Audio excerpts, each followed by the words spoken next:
Durante a campanha de multivacinação, uma das vacinas, que fazem parte aí é da meningite. A dose, a gente vai saber para quem é indicada, para qual faixa etária. E esse ano nós tivemos muita preocupação porque tivemos o registro de casos em alguns estados, como Minas Gerais.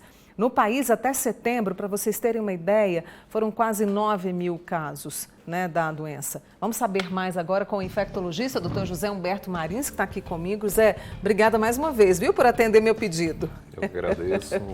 Um bom dia a todos. Estamos com a campanha de multivacinação, a meningite está ali entre as vacinas, E para qual faixa etária ela é indicada nesse momento?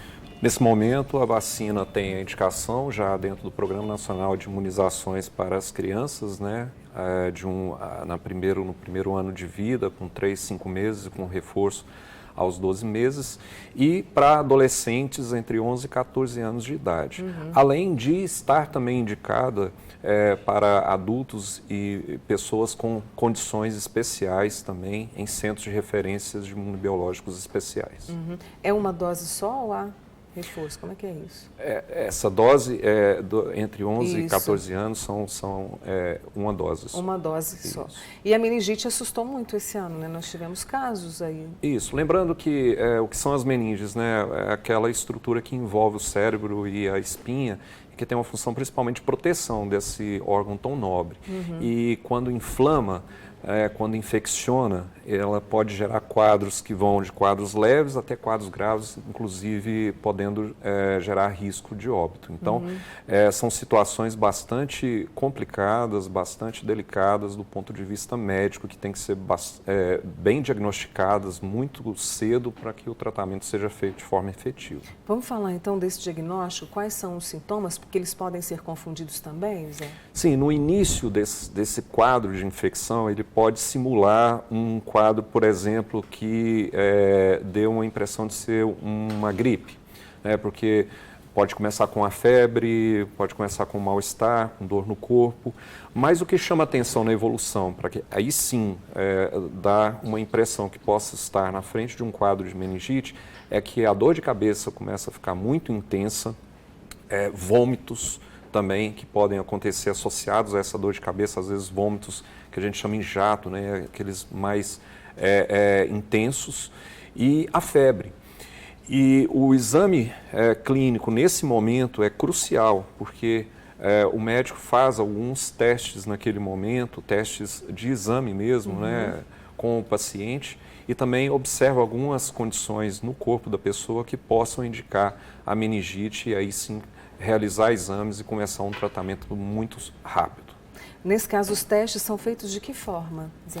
Alguns exames. Além do teste clínico, existe um exame que é a retirada do líquido, que chama-se líquor, que está ali junto com essas meninges, que lubrifica o cérebro, que irriga aquela região lá, e que ao retirar esse líquido, a gente consegue examinar e ver esse grau de inflamação e até achar o agente, no caso, por exemplo, uma bactéria que esteja ali.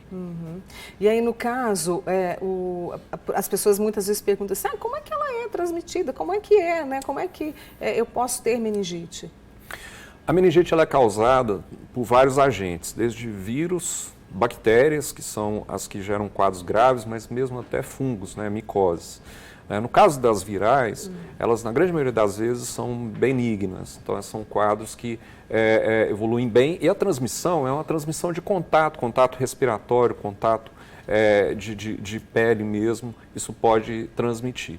As bacterianas, que é a meningocócica e a pneumocócica, são as duas principais, elas têm formas de transmissão também por via respiratória, e a pneumocócica, na verdade, é uma bactéria que a gente até pode já ter ela no nosso organismo, e ela tem algumas condições que facilitam a entrada, condições que são inerentes ao próprio indivíduo. Às vezes a gente pode até entrar em contato com essas bactérias, mas a nossa defesa normal do nosso corpo já consegue barrar a evolução para um quadro grave. Mas existem pessoas que nascem com algumas condições em que a defesa do corpo daquela pessoa não consegue impedir a entrada dessa bactéria. Por isso que é extremamente importante ressaltar que ela esteja imunizada da forma adequada, conforme o Programa Nosso Nacional de Imunizações, aproveitar a campanha. E lembrar, Mônica, que nessa campanha existe a vacina pneumocócica 10 da multivacinação, que é uma das que protege contra bactérias que podem dar meningite também. Então, não é só a meningocócica que está lá,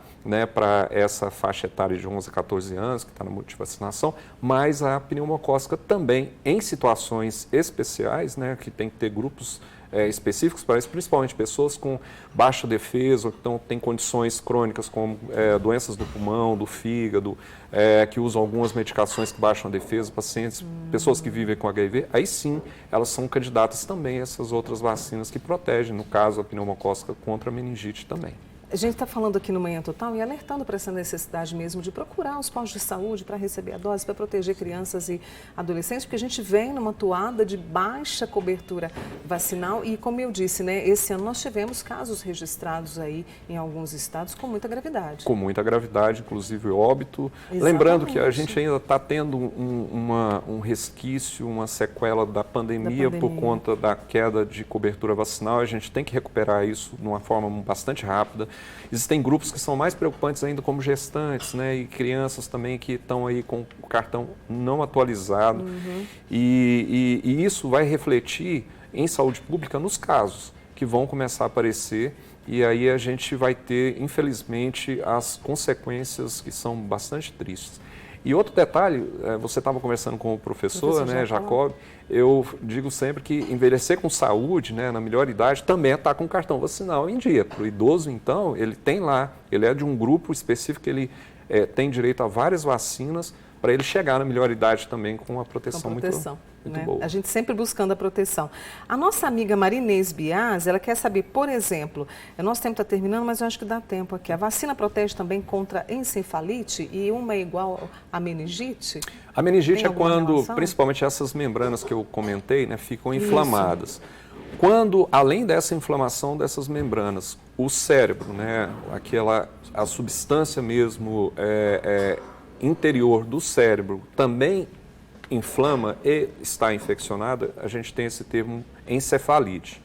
Então a diferença é só o lugar, ou é na meninge ou é dentro do cérebro, ou pode ter as duas coisas, meningoencefalite. Quer dizer, são situações quando isso é detectado, também são extremamente preocupantes. Existem casos que só há inflamação do cérebro, a encefalite, sem a meningite. Em algumas viroses, por exemplo, específicas, em alguns outros casos. Mas, assim, a situação também ela é bastante importante. E os sintomas que eu comentei, né, da dor de cabeça, da febre, do mal-estar, de vômitos, também acontecem nessas situações. É sempre uma alegria te receber aqui, porque a informação, assim, da forma mais clara possível, que a gente quer é proteção para viver bem sem nenhum susto. Por isso, muito obrigada, viu, Zé? Eu que agradeço e reforço aí a atenção para a vacinação, que é o que vai proteger a nossa comunidade contra vários problemas ao longo da nossa vida. Obrigada.